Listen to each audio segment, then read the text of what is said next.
저는 쇼츠에서 이어집니다. 만약 의뢰인이 재심을 신청한다 하면 제가 뭐라 답을 할까요? 정답은 하지 말라고 합니다.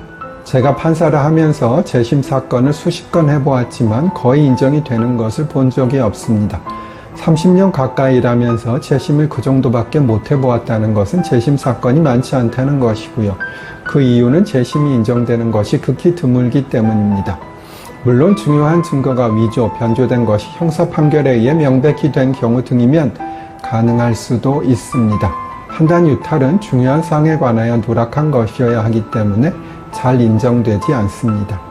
그리고 재심은 그 기간이 규정되어 있습니다. 재심 사유를 안 날로부터 30일, 확정 판결일로부터 5년이라는 제한이 있는 것도 알아두세요. 교도소에 수용되어 있는 사람은 최소 얼마의 면적은 보장되어야 할까요? 이는 2016년 헌법재판소 결정으로 시작되었습니다. 당시 헌재는 구치소 1인당 수용 면적이 0.3평에 불과한 것은 위헌이라고 판시했습니다. 이는 약 1제곱미터로 가로 세로 약 1m에 불과한데 이것이 너무 적으면 확실하겠지요. 당시 헌재는 적어도 0.78평 정도의 수용 면적이 확보되어야 한다고 판시했습니다.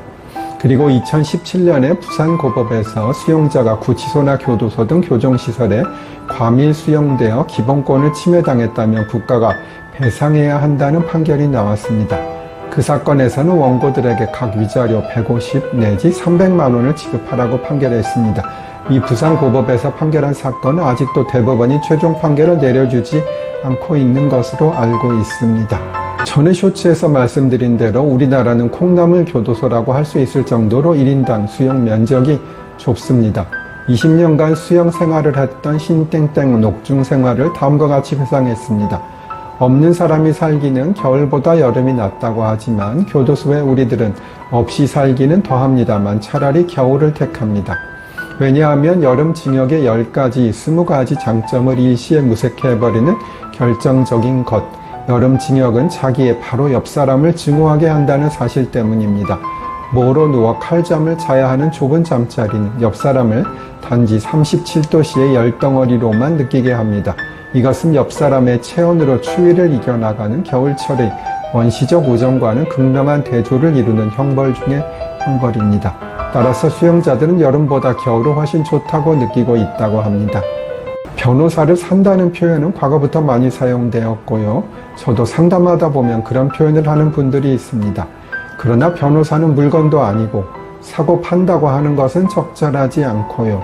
선임한다 라고 해주시는 게 좋겠습니다. 무심코 던진 말에 듣는 개구리, 아니 변호사의 가슴이 아프다고나 할까요? 변호사를 살 때, 아니 선임할 때 주의사항 조금 말씀드립니다. 싼 게 비지떡이라는 것은 변호사를 선임할 때도 정확히 적용됩니다. 변호사의 업무, 특히 소송은 아무리 간단한 사건이라도 꽤나 많은 품이 듭니다. 증거를 정리하고 서면을 작성하고 재판에 나갑니다. 이러한 변호사의 노력으로 1심 판결을 받아보려면 짧아도 6개월, 평균 1년 이상 걸리고 2, 3년이 걸리는 경우도 허다하기 때문입니다.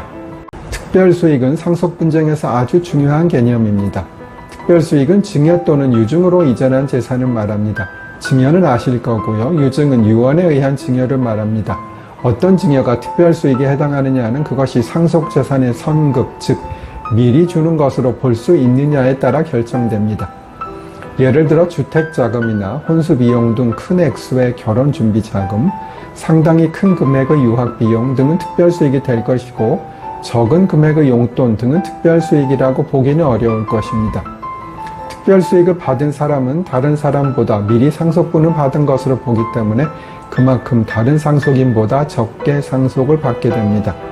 특별수익은 유류분, 기여분과 함께 상속 문제가 있을 경우 알아두셔야 하는 중요 개념입니다.